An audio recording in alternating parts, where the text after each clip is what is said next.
Salakaya Chaksuranmritam yena tasmai Sri Gurave Namaha Vichaitamya Manavistam Stavitam yena Bhutale Swayam Rupam Kadamaya Dadanti Swapadanti Kam. First of all, I offer my most humble obeisances unto the lotus feet of my Diksha and Shiksha Guru, Nityalila Pravishno Vishnupad Asatarasata Sisimad, Srila A.C. Bhaktivedanta Swami Prabhupada.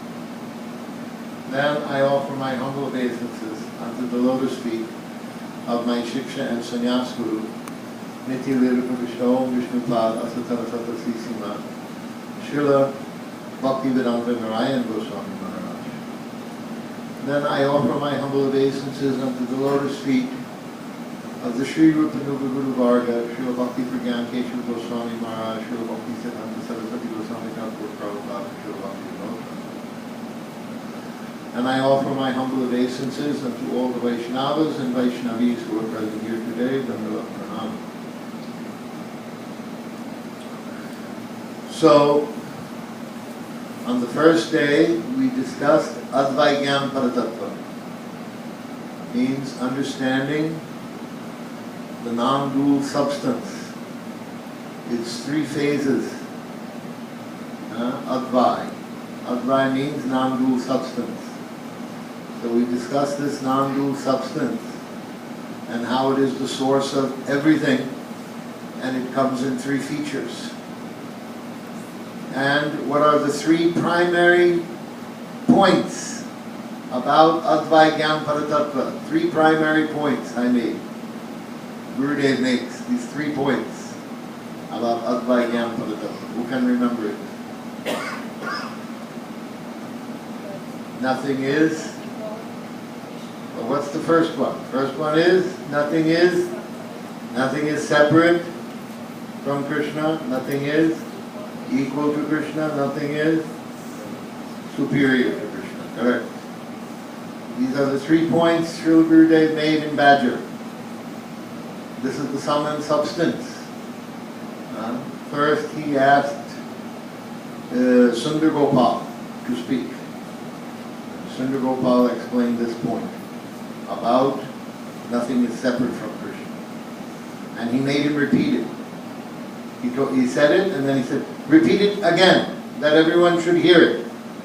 The first principle is, Advaigyan Paratattva means nothing is separate from Krishna. Then he spoke to Madhav Maharaj. Now Madhav Maharaj, you speak. Then Madhav Maharaj told so many verses and explained. Nothing equal to Krishna, nothing superior to Krishna. But then Gurudev told, these 3 things, nothing is separate, nothing is equal, nothing is superior. This is Advaigyan Paratattva.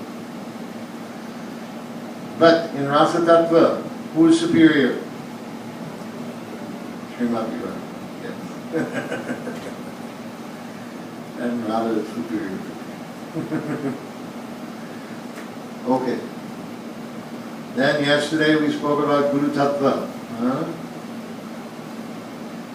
So, when it says Guru Dev is external manifestation of God, what happens if we do not see that Gurudev is same as Krishna or same as God in this sense, in that sense? What happens? Yeah. Yasya Marakisa.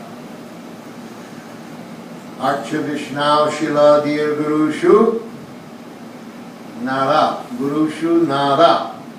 Nara Mati Vaishnave Jati Buddhi. Archa Vishnav Shila. Who sees the Archa, Vigraha, Thakurji, as Shila, stone?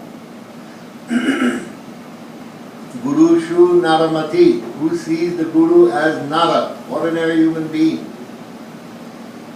Vaishnava Jati Buddhi. Who sees the Vaishnava as being from some Jat? Oh, he is Goswami caste, or he is Brahmin Guru, or he is Indian Guru, Indian Vaishnava, Bengali Vaishnava, American Vaishnava, woman Vaishnava, man Vaishnava, like this. All these designation by caste, color, creed, gender. This is not acceptable. You are Vaishnava. Why? Because you are Atma. Jiva Sarupoy Nitya Krishna Das. You are the eternal servant of Sri Krishna. This is Vaishnava. So Vaishnava is not based on caste, color, or creed, or gender. Vaishnava is Vaishnava. Always. Because she is servant of Krishna. So now, we have discussed the Guru Tattva. Some more things I will present about Guru Tattva, give some more details as we talk. But now today we have to understand who is Jiva Tattva. Where is the Jiva coming from? And what are the components of the covering of the Jiva? And what are the mechanisms that force the Jiva within the bonds of this material world of Maya to behave inappropriately, improperly, to desire to stay bound up in this material world? All this we will discuss today. So, remember when we discussed Advaita Paratattva on the first night, we explained that the Brahman, Brahmajyoti, is everywhere. It expands, it is the effulgence of Krishna. Hiranmayena patrena satyasitihitam mukam. This is the 15th verse of Ishopanishad. That please remove this hiranya, this effulgence, and show me your mukha, your face. Please, Krishna, I want to see the face.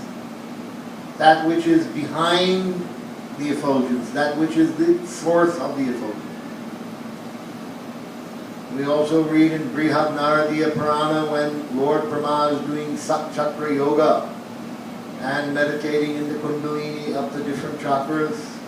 Then he starts meditating on the heart, and meditating on the Anhat Chakra, and meditating on the heart chakra, and then he sees the brilliant Brahman effulgence, and then the effulgence dissipates, and behind that effulgence, the source of that effulgence, that's manifesting that effulgence, is Gopal.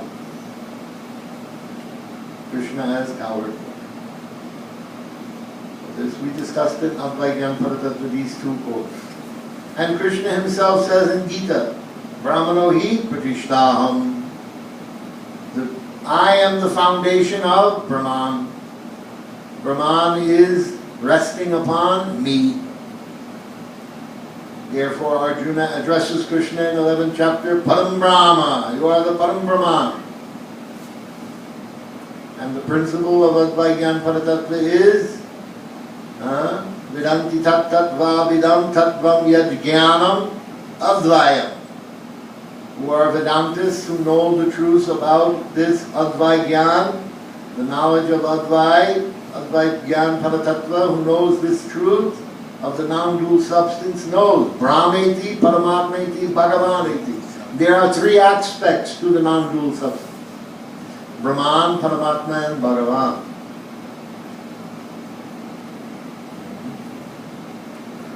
So,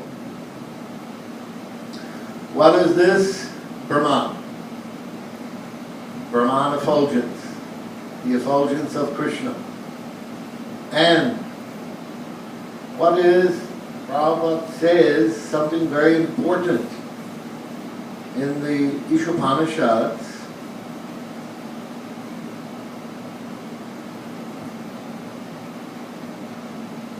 Prabhupada is making some explanation about the nature of Brahman effulgence in the 16th verse of the Sri Ishopanishads, in the purport. The all-pervading feature of the Lord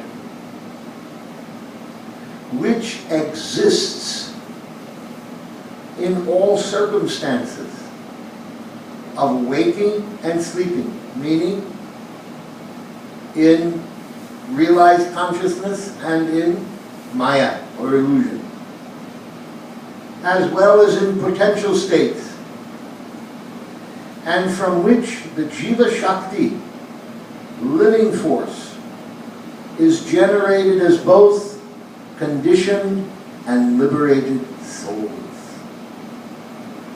is known as Brahman.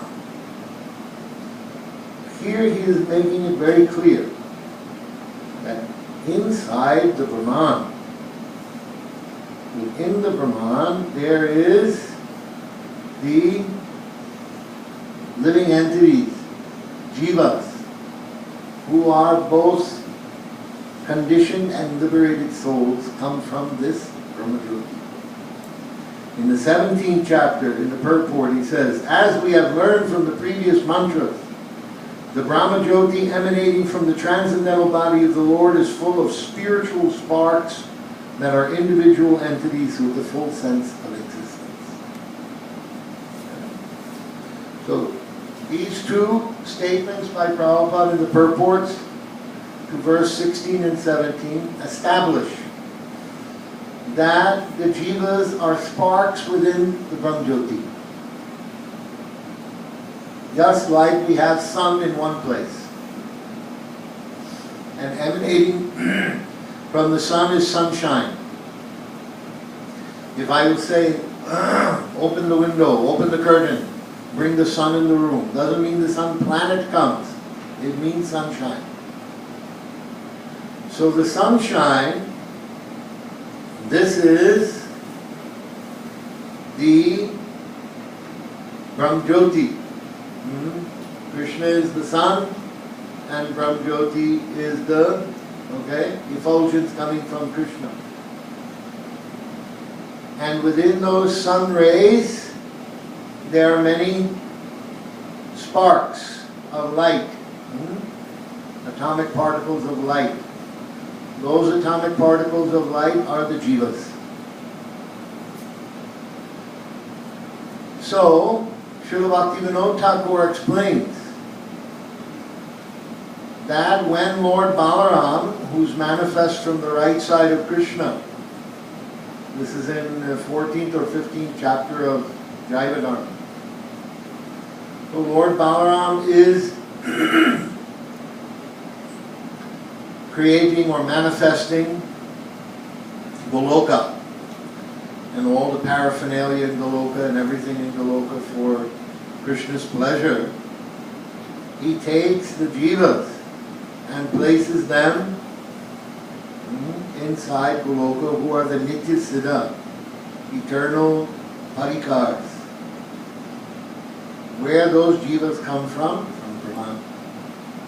He places them there. Then Mula Sankarshan, who is the first expansion of Balaram, places jivas in Dwarkapuri and Mathura. Then Mahasankarshan places jivas in Vaikuntha.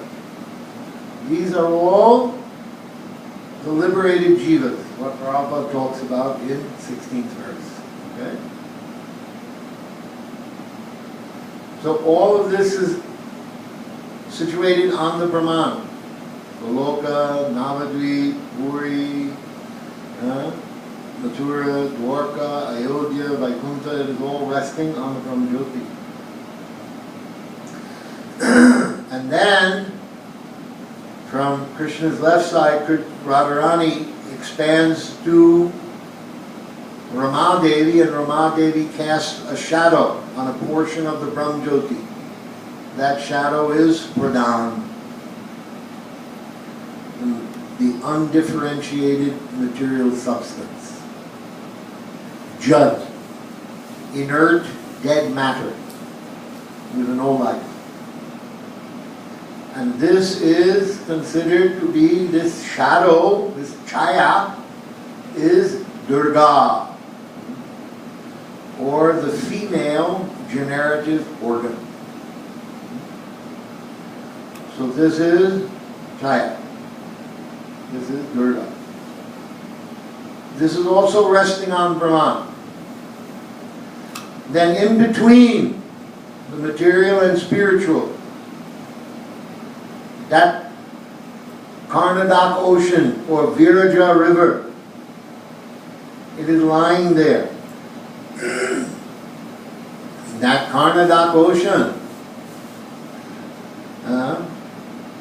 it is explained that you have to go through the Karnadak ocean to get to the spiritual world. So it is not the spiritual world.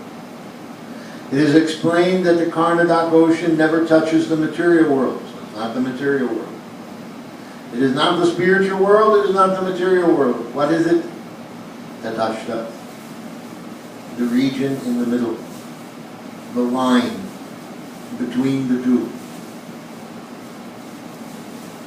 So Mahasankarshan expands into Mahavishnu.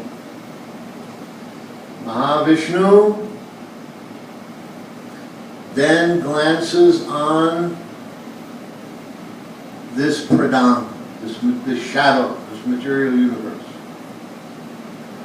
And coming in the glance of Mahavishnu are Jivas, Jivatma and Paramatma. These two. But now even the glance of Vishnu, it cannot touch this material universe. So what is touching this shadow, this Chaya?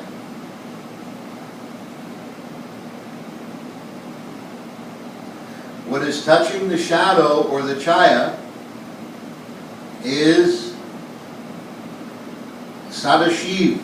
Sadashiv Vishnu from Vaikuntha transforms. That verse is there in the Brahma Samhita about Dadi becoming Dahi.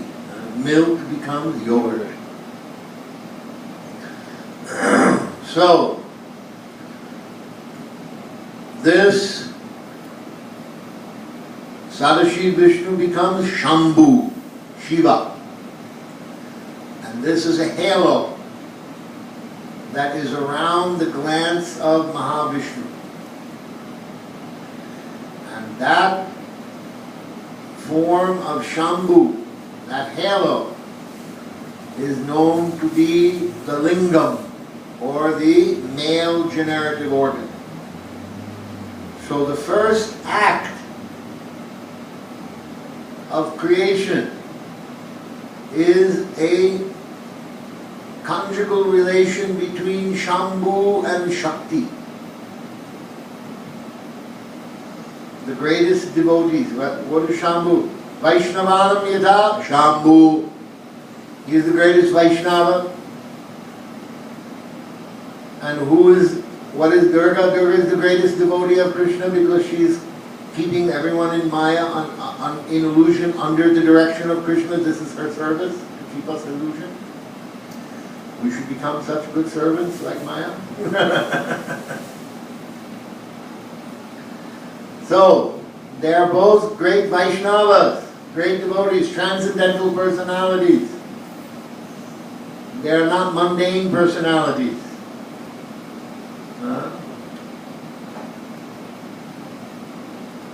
Shiv Shakti and Chit Shakti. So,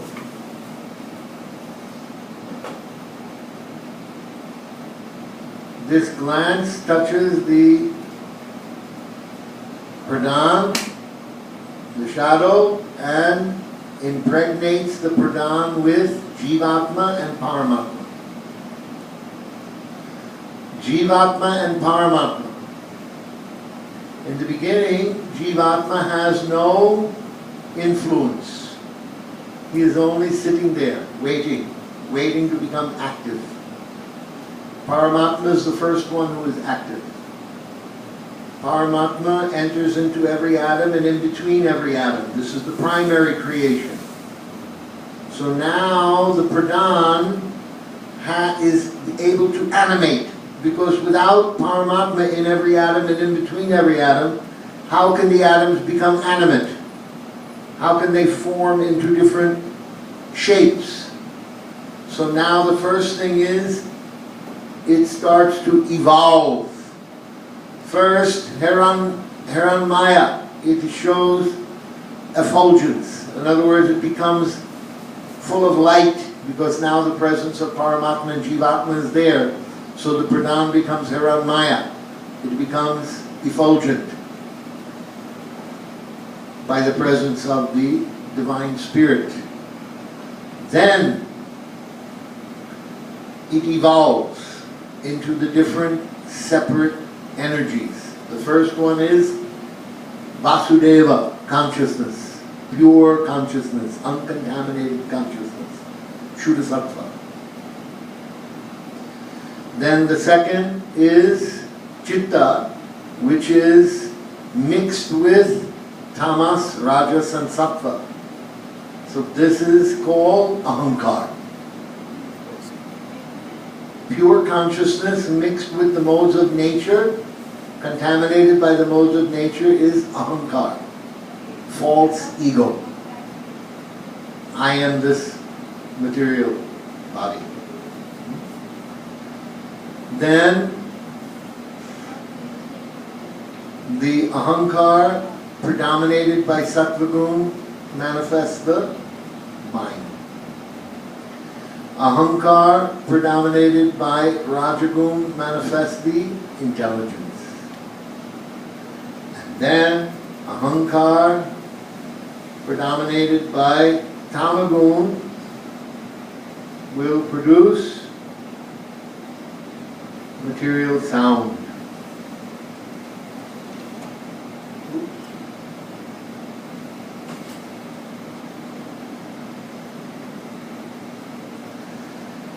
Tamasaccha vikoravana Bhagavat viryachodhitat shabdam matram abuttasman navashrutam dusabdagam. When egoism and ignorance is agitated by the sex energy of the Supreme Personality of Godhead. So it is described here that it is being agitated by the sex energy of the Supreme Lord. Sadashiv Vishnu, Shambhu, Mahavishnu. So it is not a mundane act, it is a spiritual act. Because the Supreme Personality of Godhead does not have mundane sex.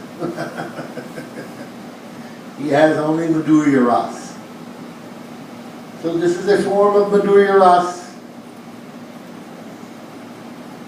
It is a form of Madhurya Ras between Shambhu and Shakti, between Durga and Shiva.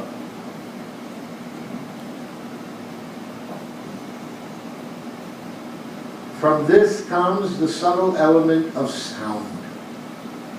The subtle element of sound is manifest from this. So now these are two important things we have to recognize. One, and then it says, from the sound comes the ethereal sky and the sense of hearing. So in the purport, Srila Prabhupada makes this point. We have to understand very clearly that sound is the beginning of the creation of all material objects for our sense gratification. Similarly, if sound is purified, our spiritual necessities are also produced from sound. All material and spiritual things are produced by sound. Okay? So, that sound is coming in the material world from the agitation of the sex desire of the Lord with the mode of ignorance and the ahankar. False egoism and the mode of ignorance with ahankar, with the agitated by the sex desire of the Lord. So, Madhurya Ras is the source of sound, and sound is the source of this material universe. And in the 4th verse of the Brahma Samhita, it is said that Radha Krishna conjugal is the yantra, or the form of Gopal mantra. For every mantra, for every sound vibration, there is a yantra, a form. The form of Gopal mantra is Radha Krishna conjugal. Therefore, we see that Radha Krishna conjugal is the source of all spiritual forms, and Radha Krishna and Madhurya Rasa is also the source of the sound that's the source of all material forms. Therefore, everything spiritual and material comes from Madhurya Rasa. Now your question. Is that the same as saying Adi Ras? Adi Ras? Yeah. Like that. Adi Ras, the original Ras is Madhurya Ras. Adi means original, first. Madhurya Ras is the primary Ras because it is the source of all other Rasas. You understand? Yeah. All other Rasas are contained in Madhurya Ras.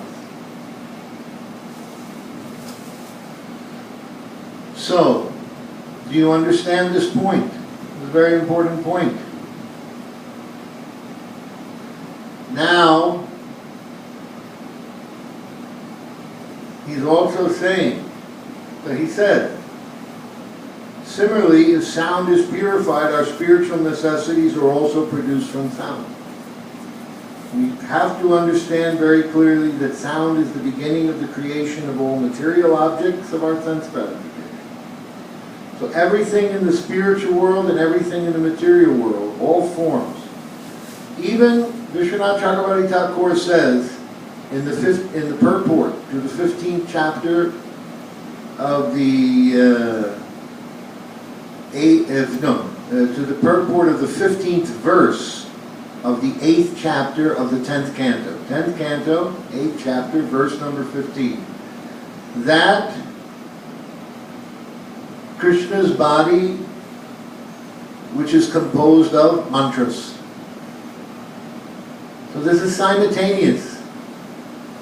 Prabhupada always used to tell us, Krishna and his name are non-different. The form and the sound of the name are non-different. The mantra and the yantra are one. Okay? So all spiritual forms come from Madhurya Rasa. All material forms come from Madhurya Rasa. Madhurya Rasa is the source of everything. So, in the purport, Prabhupada is saying, this is 3rd canto, 26th chapter, verse number 32. That he's saying, it appears that all the objects of our sense gratification are the products of egoism and ignorance. It is understood from this verse that by agitation of the element of egoism and ignorance, the first thing produced is sound, which is the subtle form of ether. It is stated also in the Vedanta Sutra that sound is the origin of all objects of material possession, and that by sound one can also dissolve this material existence. Anavritti Shabdat means liberation by sound. The entire material manifestation began from sound, and sound can also end material entanglement if it has a particular potency. So now we're getting an idea that all the forms that we see in this world are sound vibrations. Okay? We read in the 18th chapter of the Brahma Samhita that was produced by Srila Bhaktivedanta Narayan Goswami Maharaj, Bhaktivinoda Thakur talks about Gopal mantra, the 18-syllable mantra. And he talks specifically about cling. Cling is the Bij mantra. It is non-different from Om. Okay. Every syllable of that mantra has many meanings. And he gives the evidence of this from the, she's pulling that thing off of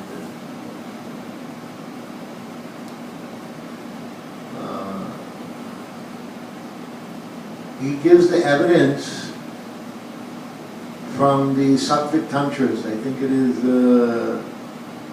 Gautamiya Tantra that he is giving the evidence about the manifestation of cling and the different meanings of each syllable in cling.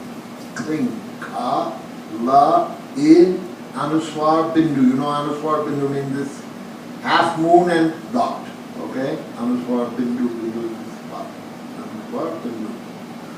Cling. Okay.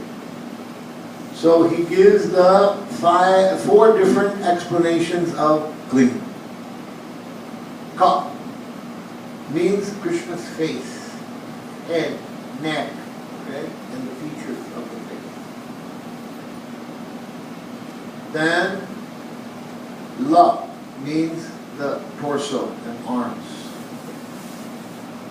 Then I means this genital area and thighs. Anuswar Bindu, the legs and feet. This is Kala I Anuswar Bindu. Description of Krishna's body. Okay. Then, another explanation. Ka. Ka means Krishna himself. La means the ocean of love between Radha and Krishna. I means Radharani. And Anuswar Bindu means the ecstatic kissing between Radha and Krishna. So, this is a description of Madhurya Ras. Okay. Then, Ka, La, I, Anuswar Bindu. Cling is also the Bij mantra for the Kam Gayatri. Kam Gayatri, you do Gopal mantra, Cling Krishnaya, then you do Cling Kamadeva, Kam Gayatri, okay? In that Kam Gayatri, there's one word, Pushpa Banaya. Remember? Pushpa Banaya, Pushpa means flower. Banaya, arrow. So Ka, La, I, Anuswar Bindu, 5 kinds of flower arrows. Mango, Ashok, like this. 5 kinds of flower arrows coming from the glance of Krishna to the heart of Radhika. You see? So many meanings. And Ka, La, I, Anuswar Bindu. Earth, water, fire, air, ether. 5 elements. So Srila Sridhar Maharaj, he explains. When Brahma achieves Namabhas, the shadow of pure name, he is no longer chanting this Gopal mantra, this Kling, this Bij mantra, offensively. There is no offenses.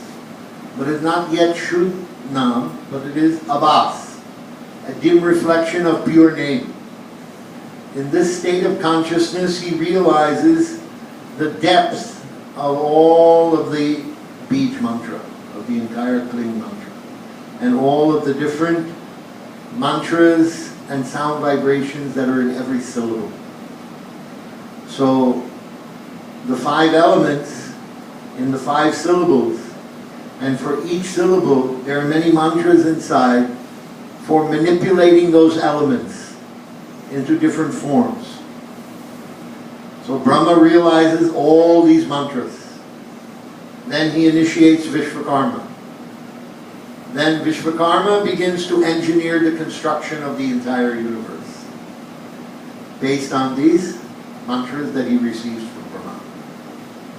So in this way, the whole universe is being constructed by sound. So here Prabhupada is saying, it is written in this verse, sound is the source of ether,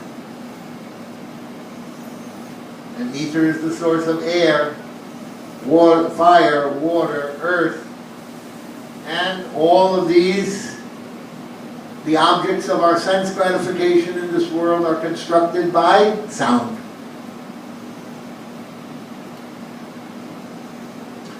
So in the primary creation, the Paramatma is active because he is helping to divide everything into, now he's dividing everything into separate elements. Earth, water, fire, air, ether, okay?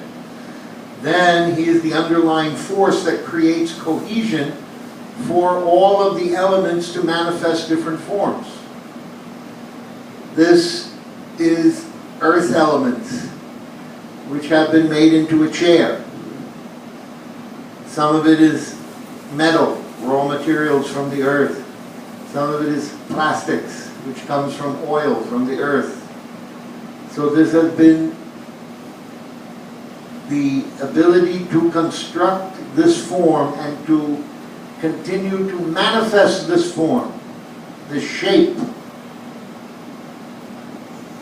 is made possible by the presence of Paramatma in every atom and in between every atom. He's holding the shape of the jug, inert matter. And who is animating the living entities? The fish, the grass, the trees, the insects, the birds, the animals, the human beings, and the Jiva. Which Paramatma? Both. They are the animators of the living entities. Understand? So, primary creation is glance. Secondary creation, the manifestation of Garbhodakshaya Vishnu in each universe. And he manifests Lord Brahma from his lotus flower. Okay? Then, tertiary creation. Tertiary creation is now Brahma has become realized. He has given the mantras to Vishvakarma. He is now constructing the universes, the 14 different levels of the universe. Earth is Bhumandala in the middle, and then there's the 7 above, and then there's the Rasatala, Talatala, Patala, the lower planetary system, all being constructed by Vishvakarma. Now,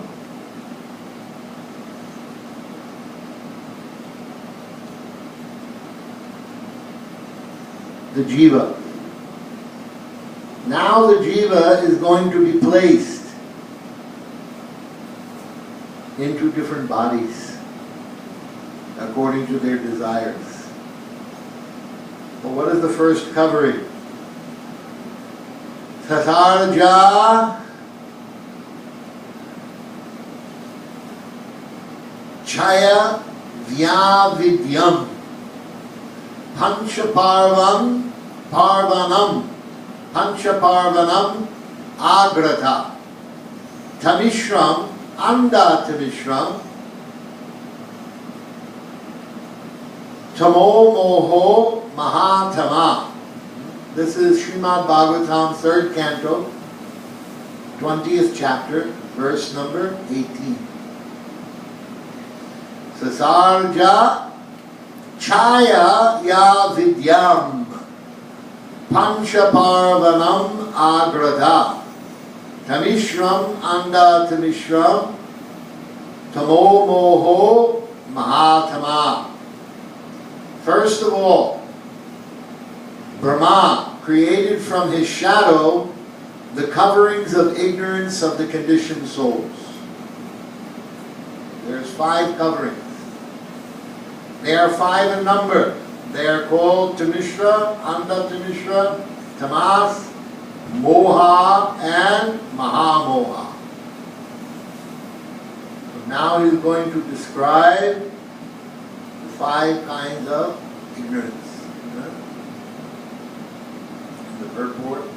Bhagavat explains this. So this now, the Jiva is being placed into the material universe. He's there, he's present, now he's going to be given some forms. And the forms are based on these coverings. This is the first covering. Otherwise, how the living entity, the Jiva, is Sat Chit Ananda Vigraha, eternal, full of knowledge and full of bliss. So how will you convince someone who is eternal to accept temporary body? Nobody likes the idea that the body is temporary and will die. We don't want to die. Why? Because our nature is that we are eternal. We are Sat. Nobody wants to be in ignorance. So many times people say, I don't understand why. So many problems come to me. So many difficulties. This happens, that happens, the other thing happens. This is due to what? Ignorance of Maya, ignorance of the material world. We don't want to be ignorant, but we are ignorant. We have difficulties with our body and we don't know what is our body. And even people who are supposed to know what is the body, doctors, they train for 13, 14, 15 years and still they don't know the body. If you look at the statistics, you will find that after cancer and heart disease in this country, the third leading cause of death is iatrogenic medicine, means the side effects of taking pharmaceutical drugs or being in the hospital. This is the third leading cause of death. So this means that the people who have been trained to learn what your body is supposed to do, they also don't know. What is the meaning of the body? They are also ignorant of this body because they are killing us.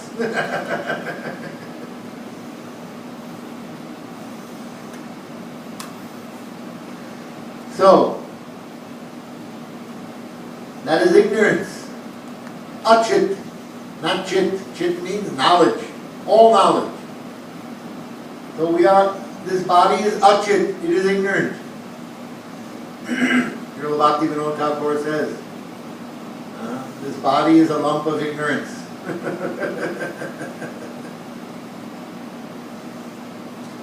Then, Ananda, Sat-Chit Ananda. We want to be happy, right? Every day we want to be happy. Oh, I want to be happy, I want money, I want wife, I want husband, I want job, I want. If I get this thing, I will be happy. If I get that thing, I will be happy. When my son was about 8 or 9, I asked him, okay, Christmas is coming. You give me a list. What are the things you want? So he wrote down everything. Then I called all the relatives. Okay, can you get this one? Okay, can you get this one? Can you get this one? Then on the Christmas day, everything he asked for on the list, it came. So he took all the things, all days playing. Then in the night, I'm putting him in the bed to sleep. Every night I will sit with him for a little while. We'll talk. Maybe I'll tell him a story, sing a song, something. So, I asked him this night, did you get everything you wanted? Yes, I got all the things I wanted. I said, now that you have all these things, are you happy? No, I'm not happy. I said, do you understand now that things will not make you happy? Yes, now I can see. Things cannot make me happy. I did this purposely to teach him something. That you should understand. Even you obtain everything that you think you want, still you will not be happy. Always the desire is more. I want more. I want more. I want more.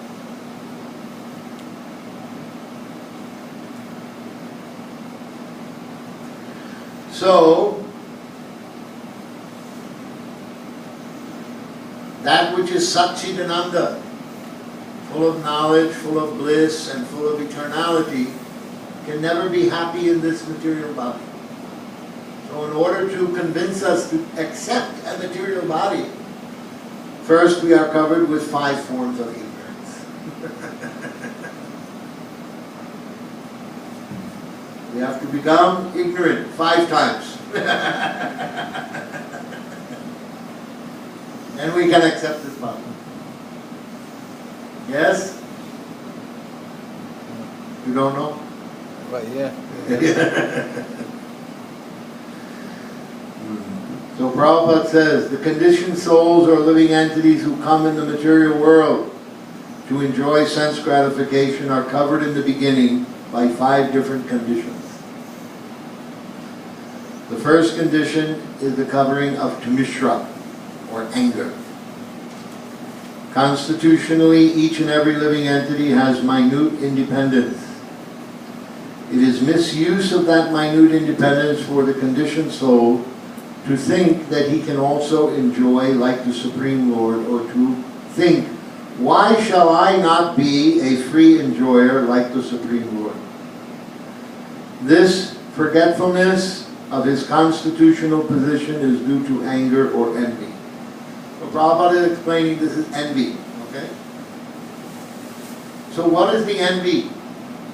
What is the envy that we have, and what is the anger? I will explain. Krishna has 6 opulences. He is all wealthy. He is all beautiful. He is all powerful.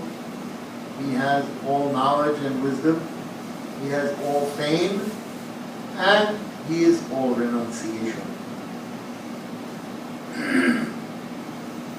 When we become envious of Krishna, I want to be famous. I want to be wealthy. I want to be powerful. I want to be beautiful. I want to have knowledge. I want to be completely renounced. I want these things. This is envy. We envy the opulences of God. So there are 6 enemies. Envy, lust, anger, greed, pride, and delusion. Kam, Krodh, Lobh, Moha, Mahamoha, Matsarya, envy. These are the 6. So, first, envy.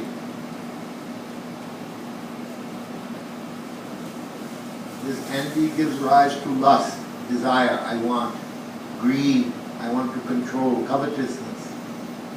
When our lust or our greed is not fulfilled, then what happens? Anger, growth. Why I am not getting the money? Why I am not getting the power? Why I am not getting the fame? Why I am not getting? Why I see the other person is very famous, very wealthy, very powerful. Why I am not getting? I want. Growth. Understand? The growth comes from this. And if we get the opulence, if we become very wealthy, very beautiful, very powerful, very influential, then what happens? Pride. Yes, I am very wealthy. I am very powerful. I am very handsome. I am this, I am that, me. And what comes from this pride? Illusion. When you think that you are the greatest, then you will make mistakes. Your illusion into doing stupid things, foolish things, things that you regret, regretful behavior.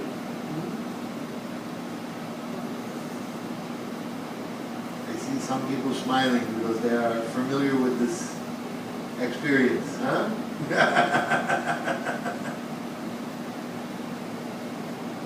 So, Tamishra, envy, anger.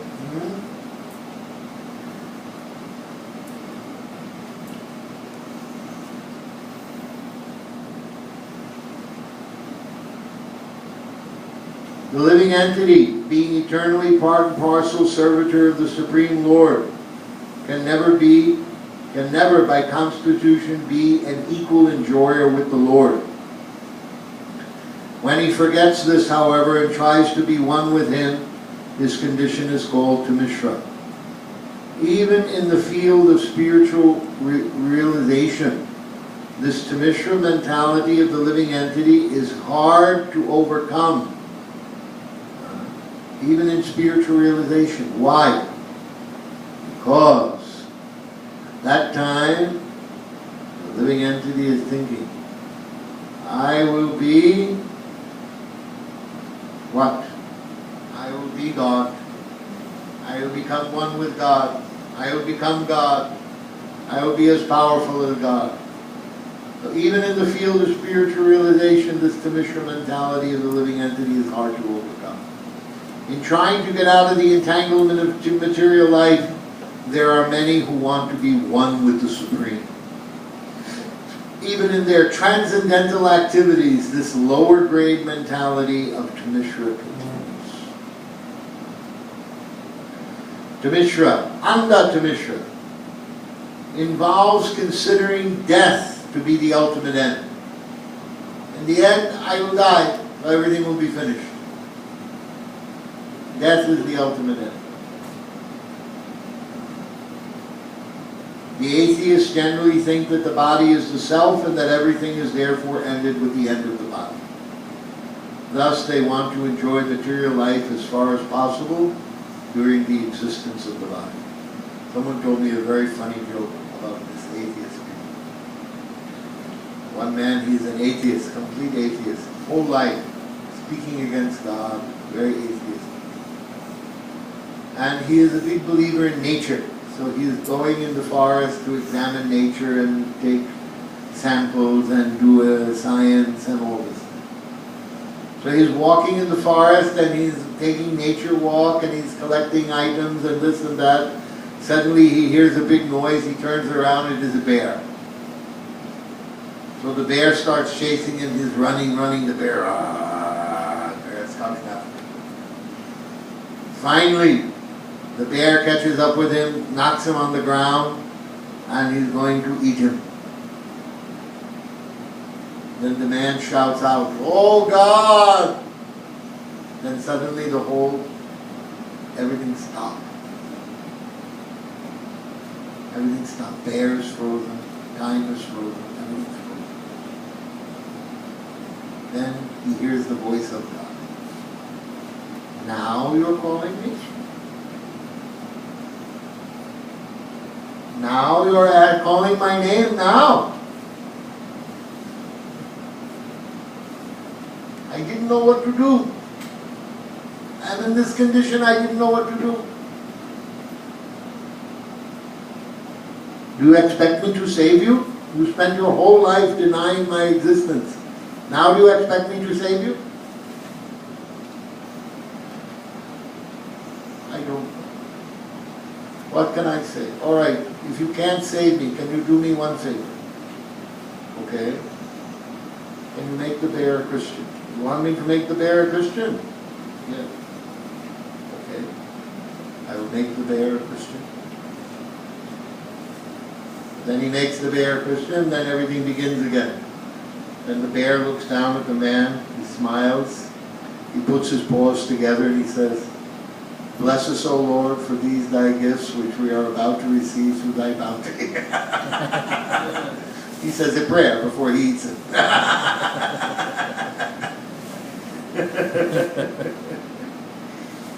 So, the atheists think everything is finished with the body. But this is not the actual fact.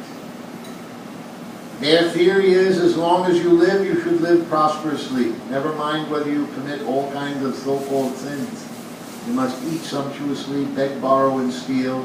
And if you think that by stealing and borrowing you are being entangled in sinful activities for which you will have to pay, then just forget that misconception, because after death, everything is finished. So this is Anda to Mishra. This Anda to Mishra ignorance is due to tamas.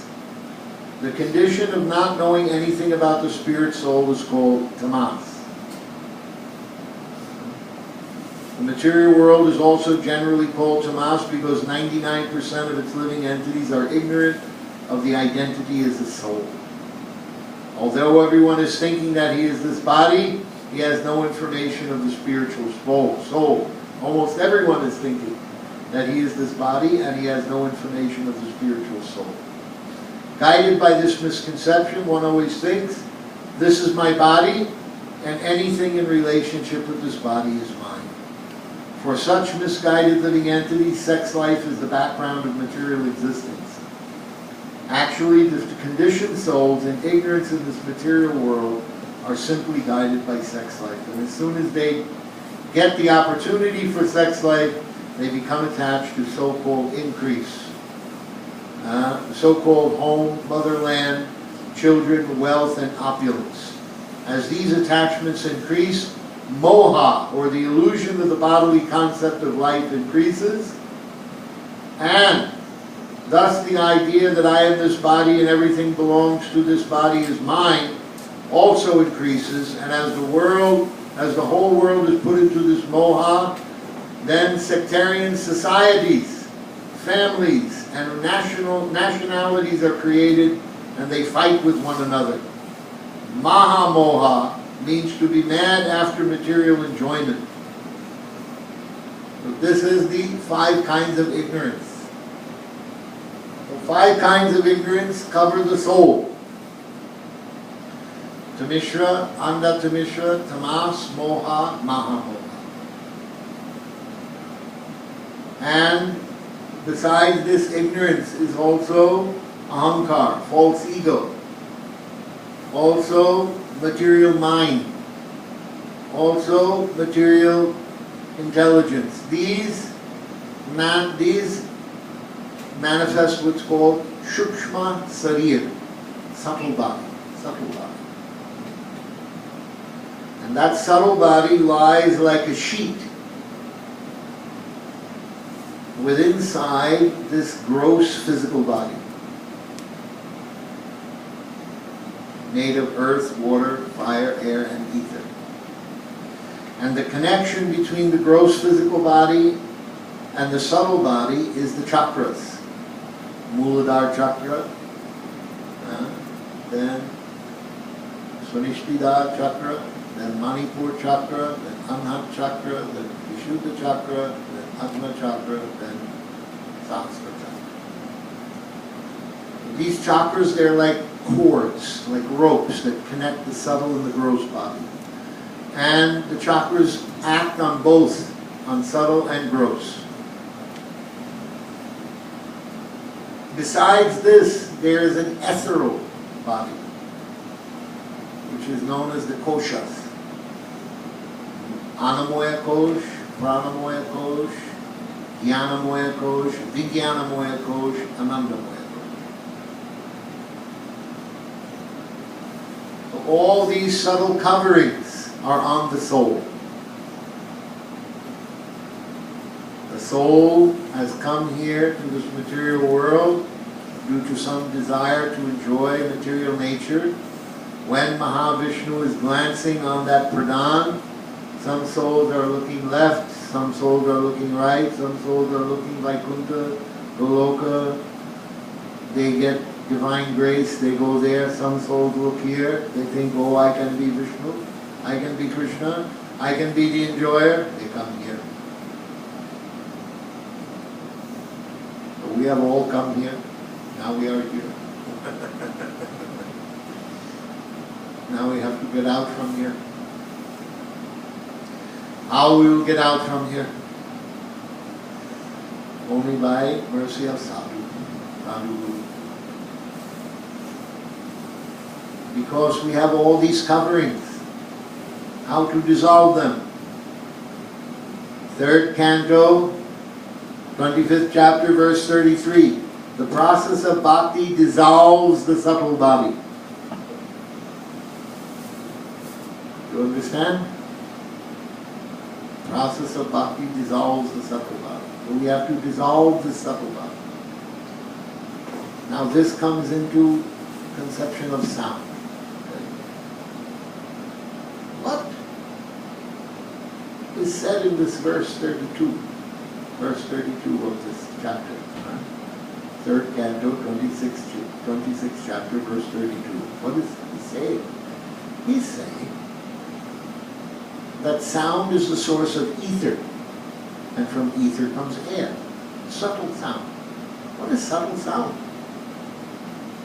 If I were to seal off this room and take all the air out of the room and there's only space left in the room, you wouldn't be able to hear my voice. My voice wouldn't project in space. Without air to carry the voice, it's not projected. So this is the sound of my voice box. But there's another sound. Subtle vibrations in the subtle body connected to the koshas and the chakras.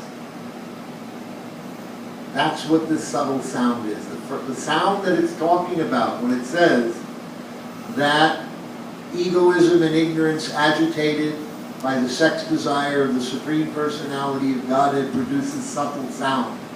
That subtle sound is vibrational sound within the subtle body. And this is discussed in the 10th canto,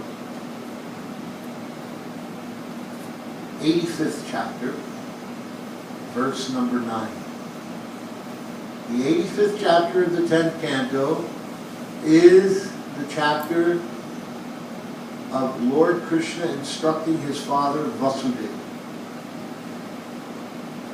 So in this, before Krishna begins to instruct his father is glorifying his son because he's recognizing him as the Supreme Personality of God. So he says, my dear Krishna, you, this 9th verse, you are the 10 directions. North, south, east, west, northeast, southeast, northwest, southwest, up, down. 10 directions.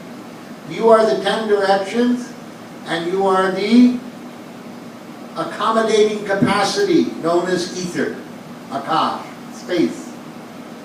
In other words, the directions are accommodated within space. Okay? And you are the elemental sound within them. This elemental sound meaning this subtle sound vibration. Okay?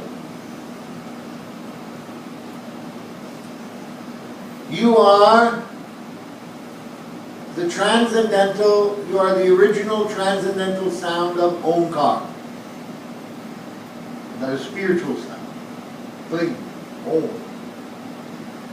And you are the sounds from the voice box which give names to the objects of the world.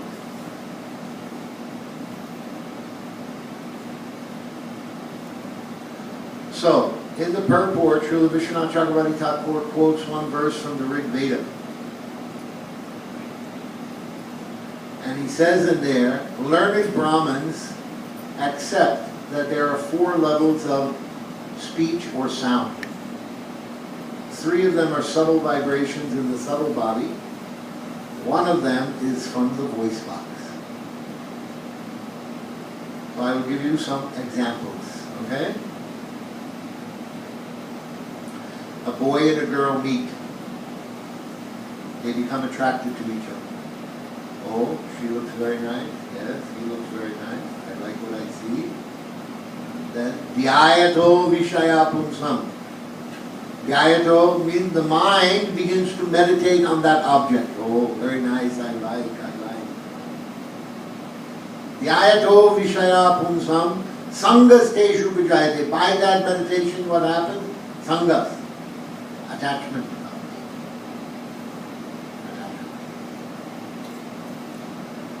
When we become attached to that object that we're meditating on, then Kam, Sangat Sanjayate, Kama. Now Kam, lust, desire, I want. I want this object, this handsome man, this beautiful girl. I want, please, I want. So, starting in the subtle body by meditation, then going through the subtle chakra in Muladhara, Sunishtita chakra. Now it is coming into the emotional and physical part of the body, Pranamoya Kosh, to enjoy the material nature. Then hormones start being manufactured. Now body begins to feel more lust, more desire. So then one of them, the boy or the girl, says to the other, I love you.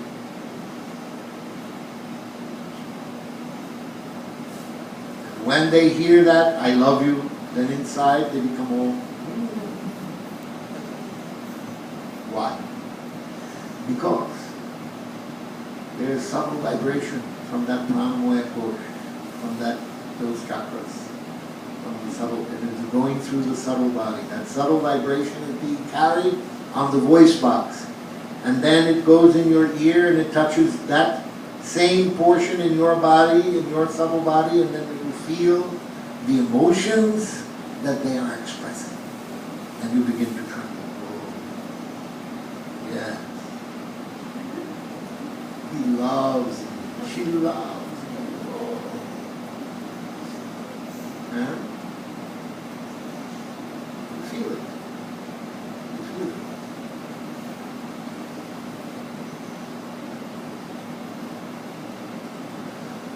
You go to school.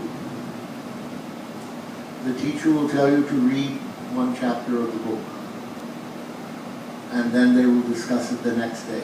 So when you discuss it the next day, you tell the teacher, okay, I understood everything, but this one paragraph I didn't understand. So then the teacher begins to explain it, and then, boom, the light bulb goes on. Oh yes, now I understand what this means. When you hear from the teacher what he says, then you understand. Why? Because in the subtle portion of the Jnanamoya Kosh, in Anhat Chakra, this material knowledge is vibrating. He has already received it from his teacher. Now he is passing it on to you.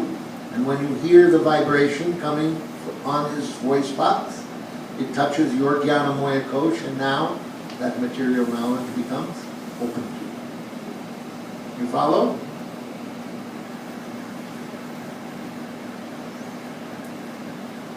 Now I am teaching you very subtle information. What is the entire structure of the material coverings of the soul? Huh? What is the difference between the material and the spiritual? Who is the source of the material and the spiritual? This is very subtle information. It's called Vijnana. Vijnanamoya Kosh from the Agna chakra. To the degree that I have realized it, and to the degree that you are open to receive it, now it is being transmitted to your Agna chakra, to your Vijnanamoya Kosh. So this Vijnana is now coming to you. You follow? But this is not Bhavanti Ritkarna Rasayana Katha. This is not Rasayana Katha. Rasayana Katha is something else.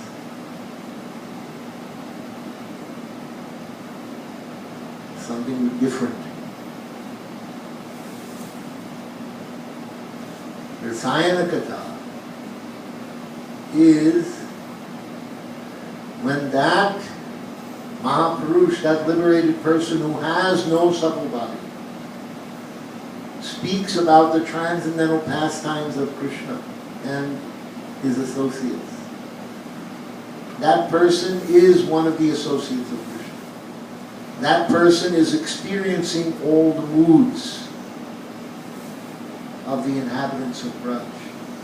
So when that person is speaking, the moods of the inhabitants of Braj are being broadcast directly from his spiritual body to your spiritual body. And you are getting that. You understand? Are you following this? That is Rasayana Katha. That is transcendental sound. It is not a vibration from Vijnanamrita. That only helps you to understand the difference between matter and spirit in the control room. So now within this structure, okay, the physical body, the subtle body, the 5 different forms of illusion, and the ethereal body, the koshas, the chakras. And within that subtle body, which hangs like a sheet within this gross body, in the area of the heart is the Atma, soul. And the soul expands all over the subtle and gross body beyond the physical body, which is called consciousness. But we have the sun is in one place in the universe. That is the Atma. And the sunshine is like consciousness. Now in the sunshine, in this atmosphere, there are clouds, there's pollution, there's many things that contaminate the atmosphere of the sunshine. Not contaminate it, but make it unavailable. It means it covers our ability to see ourself, our Atma. So the consciousness becomes contaminated, but not the soul. The soul is always pure and uncontaminated. But the consciousness becomes contaminated by impressions, samskars. The impressions of seeing things in the material world, material pleasures. So by these impressions, these samskars, the consciousness becomes covered, and then your ability to see yourself as a soul also becomes covered. You follow this? So these samskars, this is Chaitana Dvarpanamarjanam, Bhava Mahadavagni Nirvapanam. We have to cleanse the mirror of the mind. The mirror of the mind is the consciousness. We clean the Chaitana. Chaitana Dvarpana. We have to clean the Chaitana, the consciousness, of all of these material impressions. That comes by transcendental sound vibration from the sadhu. He cleans the impressions, he cleans the anarthas, he cleans everything. Bhakti only comes from bhakti. There's no karmic, pious activities that you can perform that will give you bhakti. There is no sinful activities you can perform that will give you bhakti. There's no jnana or knowledge that you can obtain that will give you bhakti. Bhakti will not come by the mercy of the Supreme Lord, because then he would be partial. Bhakti will not come by the causeless mercy of the Supreme Lord, because then he would be partial. Where does bhakti come from? Bhakti resides in the heart of the Braj Rasik Uttam Adhikari, who is acting on the Uttam Madhyam platform. That is where bhakti is residing. And it is by the mercy of this Uttam Madhyam Bhakta that bhakti will be distributed to the hearts of the living entities, broadcast to them, and they will obtain it. Bhakti comes from bhakti. That bhakti resides there. And how it is distributed? It is distributed by the sadhus through the process of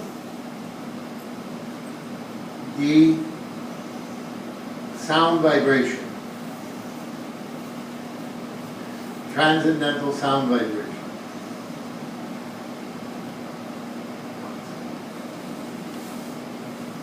I'm going to find the verse for you. It's in the 4th canto of the Srimad Bhagavat, 20th chapter. What happens is, this verse is being spoken by Prithu Maharaj. You know Prithu Maharaj? He is a Jiva, but he is a Shakti-Vaishnava, an empowered Jiva. He's empowered by the Supreme Personality of Godhead Krishna to resolve many difficulties within the material world that were created by King Vena, who was an enemy of transcendental activities, spiritual activities in the material world. So, what happens? What happens is that he performs a fire yajna, Ritu. And when he performs this fire yajna to please Lord Vishnu, that he has done everything to again restore the earth to its spiritual position, Vishnu appears from the fire yajna. And then he offers to give any benediction to Prithu Maharaj that Prithu Maharaj wants. So Prithu Maharaj says, Sautama shloka mahan mukhya chuto bhavat padamboja shuddha kananila smritim puna vishmrita tattva vatmanam kuyoginam no vitaratyalam varai. My dear Lord, you are glorified by the selected verses uttered by great personalities. Such glorification of your lotus feet is just like saffron particles. When the transcendental vibration from the mouths of great devotees carries the aroma of the saffron dust of your lotus feet, the forgetful living entity gradually remembers his eternal relationship with you. Devotees thus gradually come to the right conclusion about the value of life. My dear Lord, I therefore do not need any other benediction but the opportunity to hear from the mouth of your pure devotee. So in the purport, Prabhupada says, a pure devotee, this is the 4th canto, 20th chapter, verse 25. A pure devotee always engages in the service of the Lord, taking shelter of his lotus feet, and therefore he has a direct connection with the saffron mercy particles that are strewn over the lotus feet of the Lord. Remember we discussed yesterday, the sadhu, the Mahapurush who comes from the spiritual world, he has no ahankara, subtle body. He has no material mind or material intelligence. 4th canto, 22nd chapter, verse 26 in the purport. The Mahapurush, the Atma, the spiritual form of the Mahapurush lives directly within this body. Therefore the body becomes Chinmaya Sarira. But it is not connected to the body through any subtle connection, through the chakras, through the material mind and intelligence or ahankar. It is not covered by the 5 forms of illusion. It is completely transcendental, it is completely detached. Although within the body, it is not connected to the body. But its presence there makes the body Chinmaya Sarira, or spiritualized. Although when a pure devotee speaks, the articulation of his voice may resemble the sound of the material sky. It may sound like our speaking. It may resemble that, but it is not. The voice is spiritually very powerful because it touches the particles of saffron dust on the lotus feet of the Lord. As soon as a sleeping living entity hears the powerful voice emanating from the mouth of a pure devotee, he immediately remembers his eternal relationship with the Lord, although up until that moment he had forgotten everything. This is Rasayana Kata. Rasayana Kata means what he is speaking. The transcendental moods of the inhabitants of Braj are being broadcast. The mercy of the saffron particles, the aroma of the saffron particles is being carried on his voice. It is sounding like the material voice of the material sky, but it is not. It is carrying the transcendental sound vibration, the aroma of the saffron particles from the lotus feet of Krishna, which is touching your heart, your spiritual form directly. You. It is touching you, the spirit soul, directly. It is piercing through all the subtle coverings of illusion, ahankar, manas, buddhi, everything, and touching you, the soul, directly. Waking you up, waking up your spiritual soul. This is not Vijnana Moyako. This is Rasayana Kata. That which rejuvenates the spiritual soul. You understand? So this is the nature of the Jivatma. How the Jivatma comes to this world. How the Jivatma can come out of this world. Anavriti Shabda, by sound. And in the 4th canto, Srila Prabhupada says in the purport that the Hare Krishna mantra is potent. However, he said, the potency of the Hare Krishna Maha Mantra becomes more powerful when it is given by the lips of the sadhu. This is the importance of the initiation. You understand? It is always powerful. It always has potency for awakening our consciousness. But when it comes from the lips of the sadhu, it brings with it deeper power, spiritual power, bhakti ras, the moods of Srimati Radhika. Because after all, the saffron mercy particles on the feet of the Lord are nothing more than the saffron that is on the kumkum, or the lac that is on the feet of Srimati Radhika, or the kumkum on her breast, which comes on the feet of the Lord. And that is where the saffron particles come from. The saffron particles are Srimati Radhika. Where is that? Gaudiya?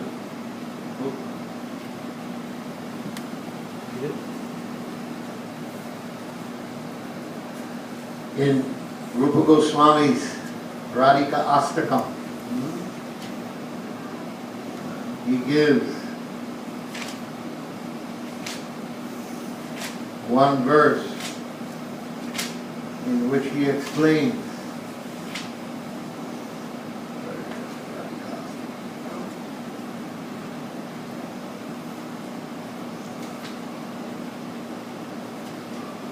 Radhika Astakam 158.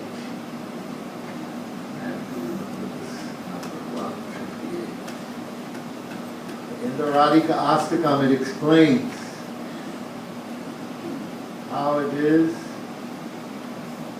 Amala Kanaka Pado Grishta Kashmir Gori. Amala Kanaka Pado Grishta Kashmira Gori.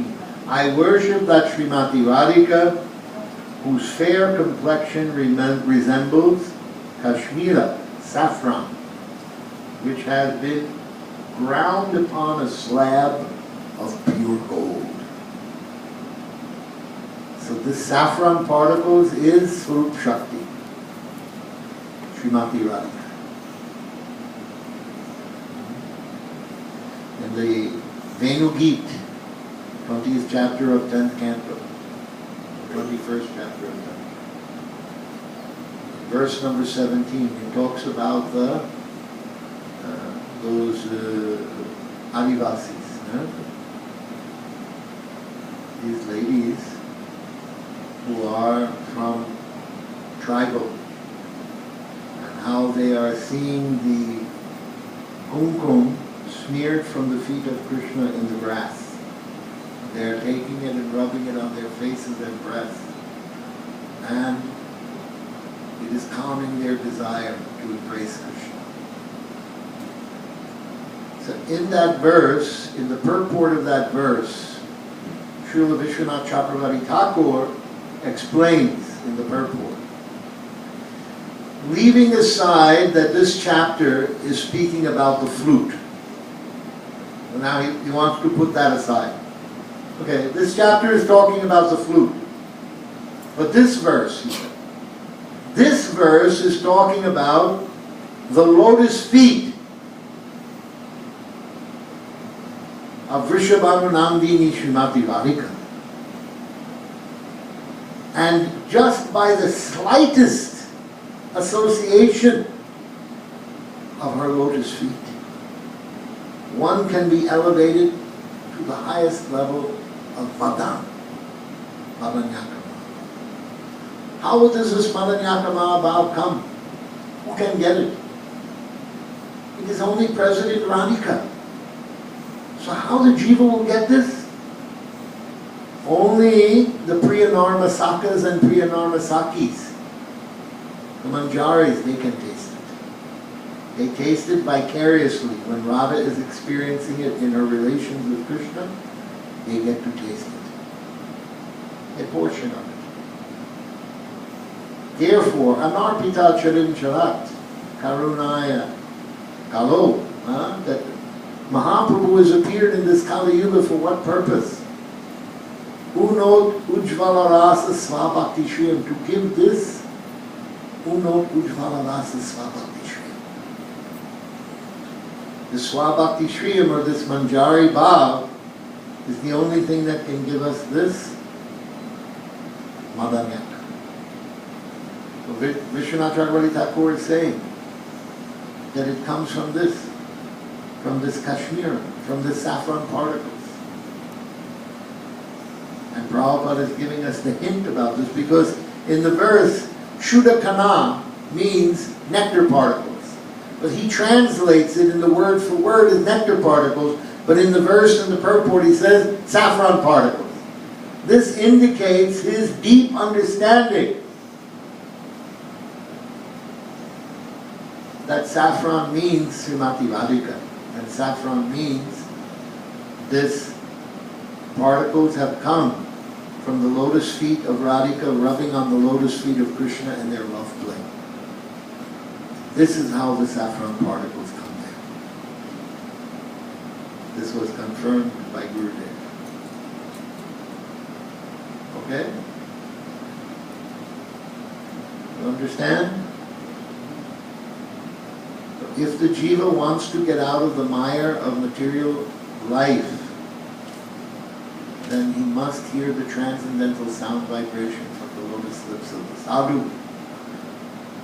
Surrender to that transcendental sound vibration and serve. Serve the sadhu. Then he can become, then this subtle body will be dissolved and the Atma will manifest. So now I have taught you Jiva Tattva today. What is Jiva Tattva? Have you ever heard it like this, explained all the details of Jiva Tattva? How you came and how you get out? The whole thing I have given you. Okay?